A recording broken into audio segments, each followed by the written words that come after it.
de l'Égypte. On vous le disait un peu plus tôt, l'armée a lâché du lest, mais visiblement, ça ne marche pas. On retrouve l'envoyé spécial de BFM TV au Caire en direct, François-Xavier Ménage. François-Xavier, la place Tahrir est de nouveau noire de monde ce matin.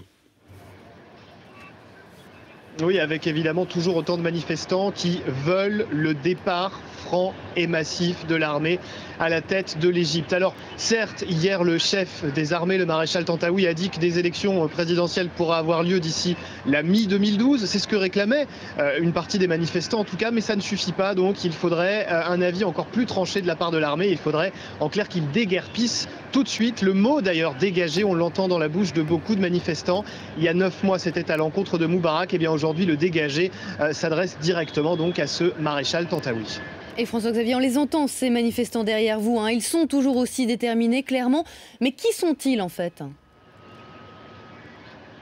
Alors le mot de mosaïque, on l'avait déjà employé il y a 9 mois pour évoquer ce qui se passait place Tahrir. Eh bien, c'est exactement la même chose, presque les mêmes slogans, les mêmes pancartes, les mêmes visages. Il y a d'abord ces frères musulmans qui s'organisent, parfois qui dorment sous des tentes blanches. Il y a à côté des chrétiens, on pense notamment à un homme qui se présente aux législatives, qui nous a tendu sa carte hier, démocratie en Égypte, écrit, voilà ce qui était écrit sur sa carte. Et on voyait d'ailleurs une croix et un croissant, preuve d'ailleurs que les religions en tout cas s'unissent ici dans un pays qui pour autant connaît évidemment de grosses tensions entre coptes et musulmans. Et puis à côté, il y a également les chefs d'entreprise, des chômeurs, des étudiants, beaucoup de personnes âgées, certaines personnes âgées qui ont plus de 80 ans et qui ont passé une partie de la nuit place Tahrir et qui sont à nouveau présents ce matin.